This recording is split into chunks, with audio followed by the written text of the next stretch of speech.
everyone. My name is Muskan Arora, and I'm a reporter at Markets Group. Today, we have one of the leaders from Ashton Thomas, Dr. Ron Piccinini. Ron has extensive background in risk analysis, portfolio management, and has expertise in assessment of alternative investments. In this interview, we dive deeper into their biannual playbook, manager selection, and risk mitigating strategies, among others.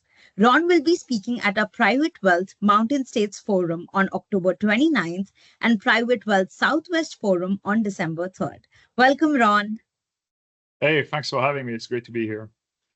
Amazing. So we'll dive right into it. And Ashton Thomas creates a biannual playbook about their investment thesis and strategies. Could you dive deeper into what is something contrary that you've observed this year? I don't know if it's particular to this year, but I think we are a little different in terms of the standard allocation. We typically very, very light on international and small cap value. I can expand on that, but those are the main things. And I think we're overweight on gold, which is also kind of a little offside. And I can go to the high level reasons right now. I think international is a real place. There's plenty of data that says, well, you should diversify with international, positions, right? Like what's happening in the rest of the world is great. But the things have changed, last 15 years. About 45% roughly of earnings, of revenue in the S&P 500 come from abroad. And in the top 10 names, I think it's even higher. It's like in the 65%, right? So you're already getting international exposure and diversification through your American based stocks. And so when you tack on extra IFA, you're really overweighting things. So that's one thing. We say, okay, well, we're not going to go extra on that section.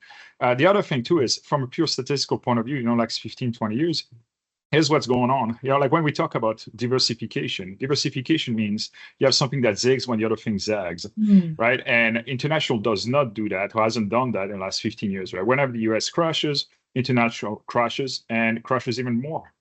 So why have it? And then when it goes up, it goes up less.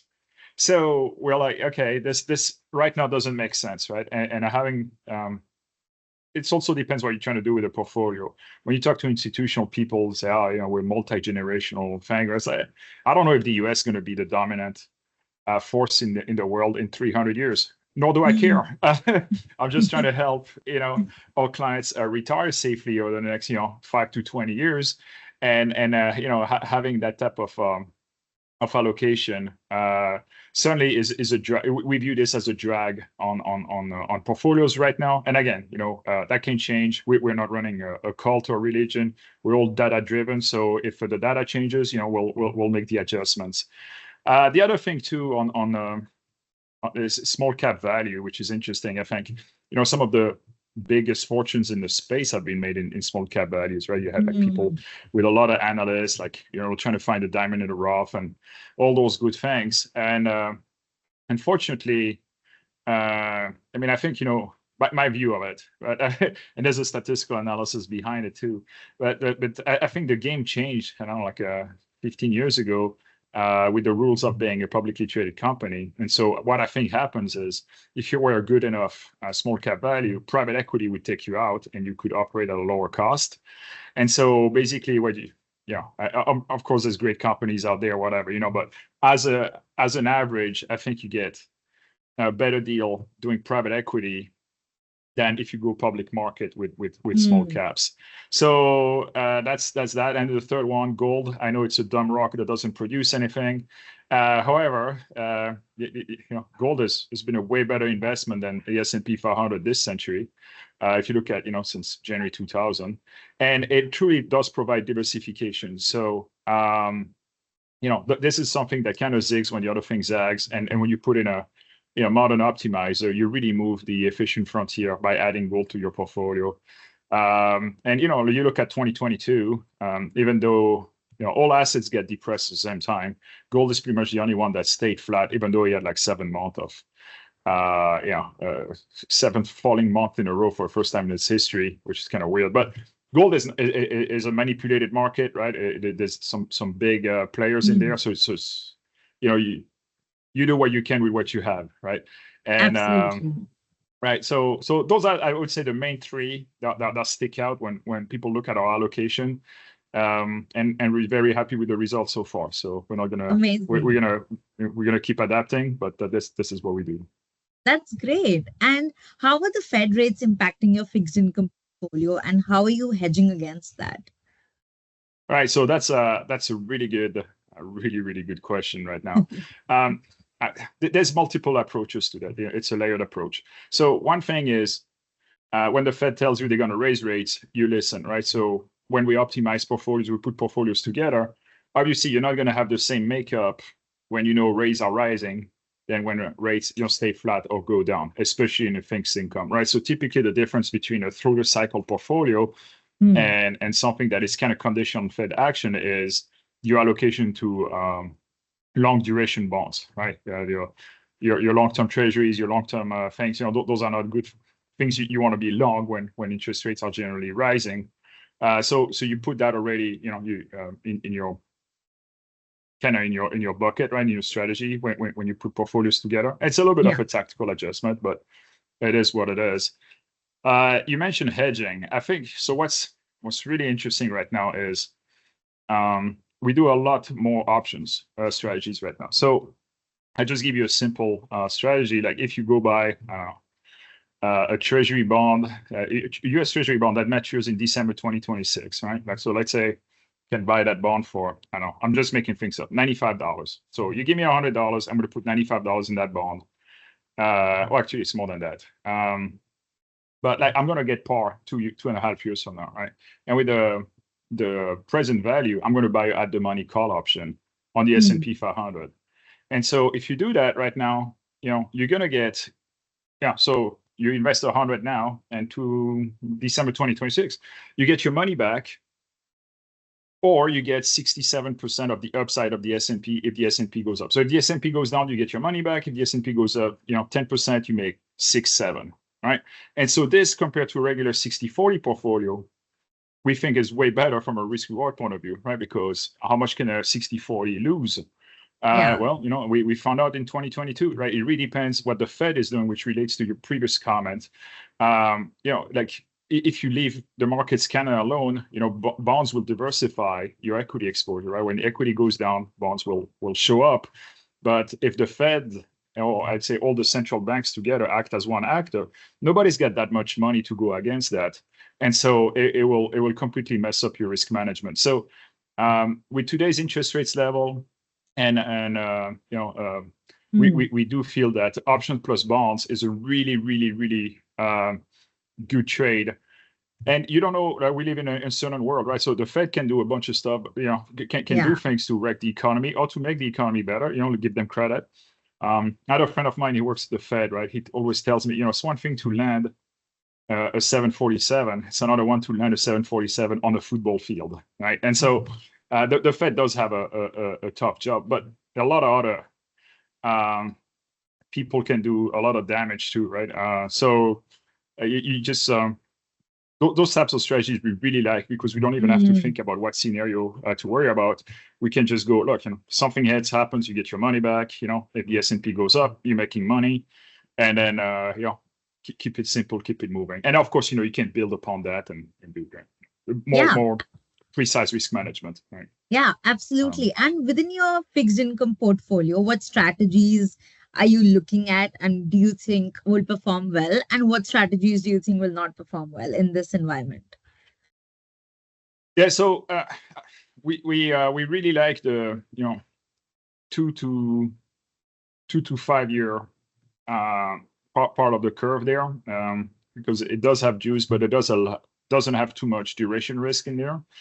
And who knows, if that yield curve gets adjusted, which side is it, the long term that goes up, or is it the short term that goes down? Hmm. Maybe a linear combination of both. But we kind of think like that one in the middle, it's not going to change too much. So I would say that's the one we look at. And also those are the perfect bonds for us to put those bond plus option strategies together. So we like that. But honestly, certainly not a bond expert. We have other people on the team that are way better than than me at this, and they'll go find like some extra, super nice deals on munis and things of that nature. So yeah, I mean, it's tough. So Yeah, makes sense. And how has your private equity portfolio been impacted by the denominator effect? Has it been impacted uh, at all? yeah, so we're building one, right? So right Yeah. now, private equity hasn't been impacted directly, Okay. but what we do is I spend an inordinate amount of time on stress testing and any private equity manager that comes in, and so we really want to understand what are the major factors impacting the performance of the fund, right? You can have like somebody, the whole one of the best Stan Druckenmiller quotes is your stock, if you ever have a single stock, 50% is the market, 30% is the sector, 20% is actually the stock. Well, when you think about private equity, it's even, or private credit, anything that's alts, it's very much like that, right? So if certain manager, if interest rates go up, their margin go up. Otherwise, interest rates go down, their margin goes down. So you're trying to find the art of putting a portfolio together is really to find, okay, those are like the 4 or 5 big things that impact my managers, and you're trying to have like opposites and canceling forces in there. So you have a really good idea of what the average is going to be, and you kind of you can't be too confident, right? But you can actually bank on an average return, because no matter what happens, some interest rate is going to impact positively some, interest rate is going to impact negatively some, whatever, and there's the other factors, right? Yeah. So I mean, obviously, commercial real estate right now, not much you can do about it, right? You can just go long churches and synagogues and all that stuff, because people need to pray. But that's the only thing. So that's that's how we view things. We try not to make bets, because I mean, think about it, right? If you're trying to, it's way easier, like billions of times easier, to predict a perfect NFL season, every score perfectly, than to predict the world economy, right? Like you have like whatever 12 on 12, you have a really good rules. It's in a controlled environment, and that is impossible to do. So why would we worry about trying to predict the economy? What we rather do is like put together stuff that is robust to big shifts, and our view too on managers, and I'm sure you'll have questions about that later, is some of them are going to get lucky, some are going to get unlucky, but over a long period of time, it'll average out, right? And so we shouldn't overreact to short-term fluctuations, whether they're positive or negative. And we're really looking for people who have adaptability, I think, is one of the main qualities. But I'll stop there. And No, absolutely sounds great. And within your public equity portfolio, what kind of investments and sectors are you eyeing this year, and why? Right. So again, when you think about investing, you're trying to put together a probability distribution. I know I'm sounding like a stats guy and very boring, but this is really what you're looking for, right?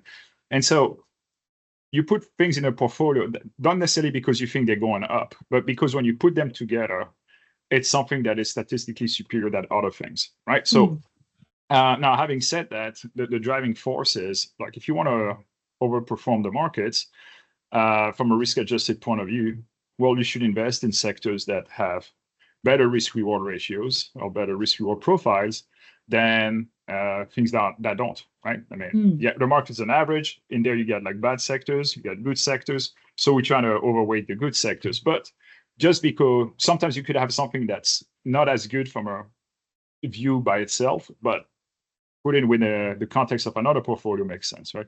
But having said all that, I mean, we're really long. I mean, technology has the best risk reward, has had, for 15 years. Again, think about when there's a surprise in tech, it typically is, like a big game changer, right? So when you have a surprise, it typically is positive. So you have this asymmetric distribution of surprise, so some genius invents, like another crazy thing that completely changes the way we work, right? Look at us, like we're not in the same room there. Like we couldn't have done that 15 years ago. I completely agree with you. Yeah. So those things. So tech being a big one. Communication. We're gonna keep communicating. I would say to some portfolio consumer staples depends. On the on the risk level. I would say healthcare is always a nice allocation, and then consumer discretionary. Those are the big allocations. Where the sectors that don't get any love, probably industrial finance. Finance has a terrible risk reward ratio. They'll make a lot of small gains and then they have like a big loss. Yeah. We joke, we say, eats like a chicken, goes to the bathroom like an elephant. And, so, because, I mean, fundamentally, right, you get paid, the interest on the loan. And the problem is like if you lose the whole loan, right, so you can be quote unquote profitable for 5-10 years and then lose everything and then some in one day or 1 month. Yeah. So real estate, we're not, it's, as a general thing, it's bad. There's sectors in real estate that are interesting. So we try not to have like a brush that's too big. But yeah, those are like the main, Amazing. The main, yeah. Thank you for sharing that. And moving on, what are the few factors that you consider while building your risk mitigating strategies in this current environment? All right. So I'll focus on just the advisor space. Yeah. First of all, I think that bond plus option strategy makes a lot of sense, right? Now, it's not you start with, no baggage and you can just sell whatever you want and, pay the taxes and you'll go do things. So there's different risk management strategy. I think, first of all, diversification, right? That one is when you're an advisor, diversification is the only source of alpha. And I hate the term alpha because it's so misused. But it's your only edge, right? It's like finding the right combination of things that are going to perform well for you over a long period of time.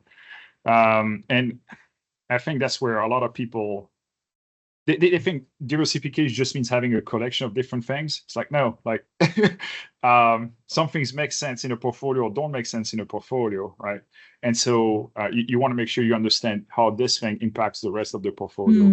And that balance is actually very, very fragile. So you can't be too cavalier about that.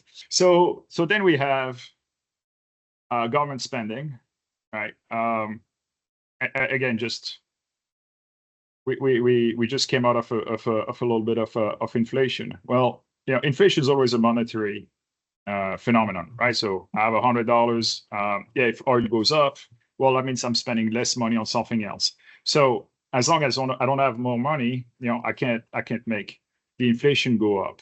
Now, if I get credit, well, okay, now I can borrow another $10, and now I can spend $110. So that's the thing. But really, government spending is crazy. I mean, we are 35 trillion in debt. 15 of that is the last 8 years.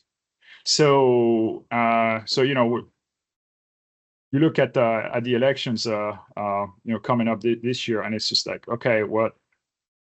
It doesn't seem that either party is going to slow down the spending, and then after a while, that could have a tail effect on inflation because I think like somebody, we're going to be spending more than half, maybe 3/4 of all the tax revenues just on servicing debt. Okay, so then you can start repaying debt with printed money. What does that give us, right? So so that's a big danger. Now, having said, back to risk management, you get diversification. I think the other thing that you have is protecting the firm at the firm level, right? So if you're an advisor, you do your client by client. Maybe you hedge a little bit your practice.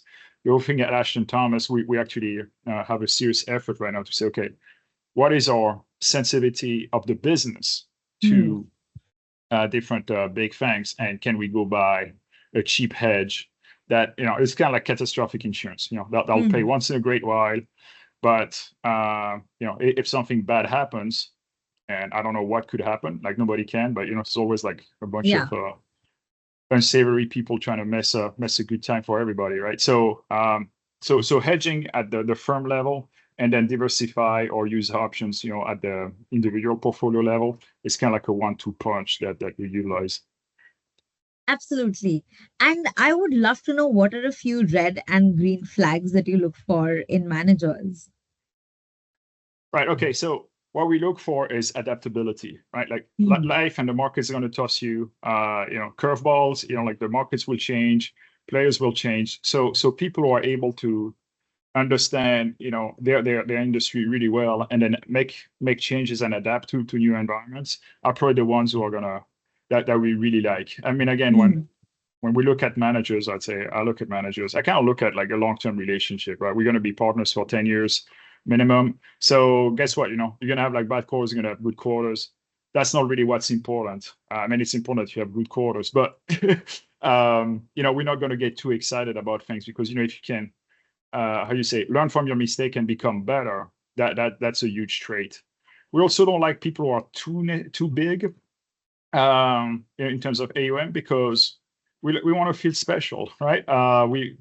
We know like if you're like if you deal with a mega fund, um, a little unsophisticated retail guy, we may or may not decide to give you the best deals.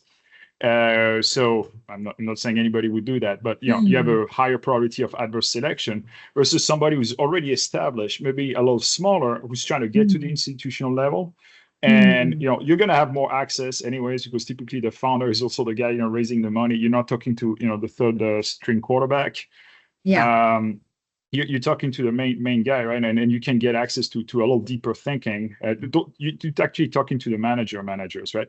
And I mean, we have those relationships with some really big names. So I don't want to say, look, if it's somebody big or institutional, don't do business with it. We had like terrific conversations with some really huge names, but we Yeah. want to have like not a sales focused organization. We want people who actually are really good custodian of their capital. So I would say those are the main two things. Um, I mean, I always I'll give you a little secret, but we always go with one of the questions to understand risk is we want people who understand how much risk they take. The rest will take Hmm. care of itself, right? But we're not returns focused. We're risk focused, and what that means is I'll give you an example. Fund ABC comes and says, "Hey, we're going to make 12% a year no matter what." Well, that sounds good. How much you charging?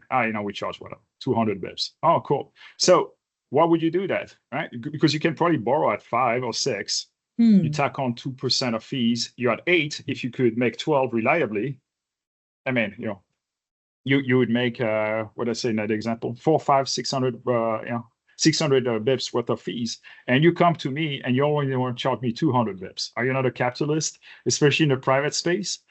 And the reason why there's a discrepancy is because there's risk. And so people who tell me, no, that's not, who don't even understand this basic concept, they get auto blocked, auto deleted because, obviously we're dealing with somebody who Yeah. doesn't have that level of maturity. And typically Yeah. it's not the funds themselves, it's just the guys that send us because we're unsophisticated little Yeah. retail managers.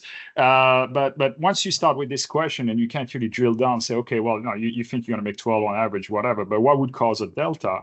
And you start really digging into it, a lot of interesting things come up. And this is where you come up with the list of big things that can go wrong, and you're trying to counterbalance them somewhere else in Hmm. their portfolio. So it's a little bit of like putting a big puzzle together, where you Yeah. have a lot of moving pieces. And yeah, it's fun.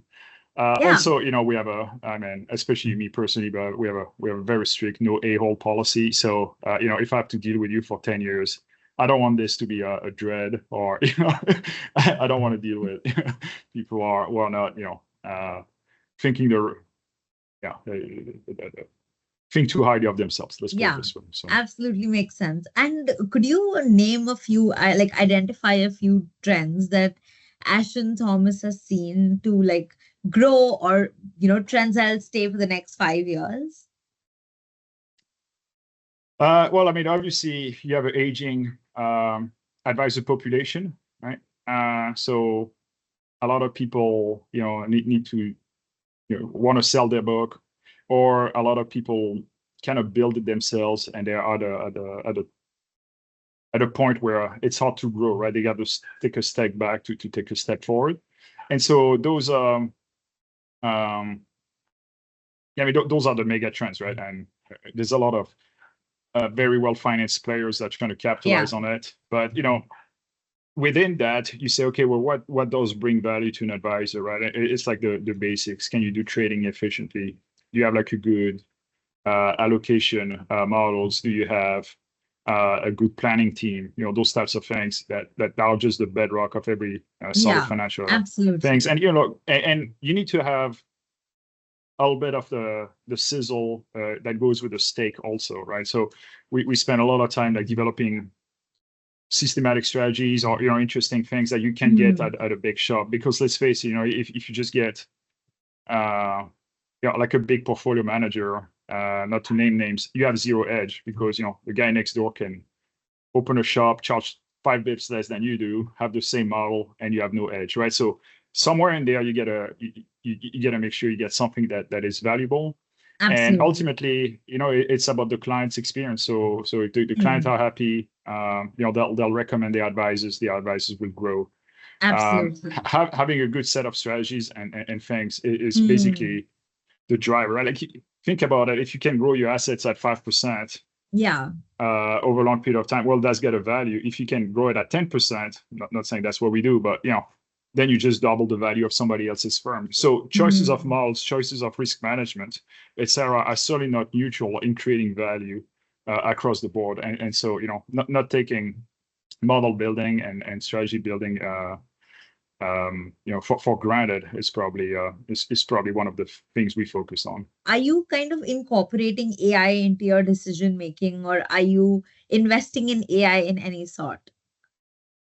Yeah, AI is a fascinating topic. So just full disclosure, I used neural nets in my dissertation back in 2003, 2004. So and it was called neural nets back in the days, it wasn't called AI. But the ability to reach conclusions, it's like having a graphing calculator back in the days, something that could do integrals on your calculator, right? You don't have to learn the whole technique. So it's something that's extremely interesting. Of course, there's hype and you can't ignore it, right? Even if if it's hype, you get to participate in it. Otherwise, you look at your portfolio and say, "Why am I up like 3%?" Right? Like, how are you doing that? How we get exposure? I mean, that's just through technology exposure, right? This is the classic thing, right? Like, if Apple one day shows up and say, "Hey, we have an AI solution," it pops 20% up. Right. And, eventually they're going to do it. So we try not to be too smart and too specific, although I have like 170 plus stocks identified that deal with AI one way or the other. So we could, in theory, put like a sleeve or strategy that's just AI driven. And then, just for us, right, I think me personally, when I code, it's nice to have an AI assistant, right? So it'll increase my productivity. And I think at the firm, we're kind of thinking about low-hanging fruits. I mean, we're not there yet, but I think it's going to come very soon. In terms of, I think compliance, AI can help with compliance. I think AI can help with management, like account transfers and things that are repetitive in nature, and where you need a little bit of intelligence to understand what you're doing. So it's fascinating. Absolutely. I'm a big follower. Yeah. I completely agree, and so am I. And those are all the questions I had for you. And I really thank you for answering them today and being so candid. And it was lovely speaking to you. Well, it's my absolute pleasure. Thank you for having me. Thank you.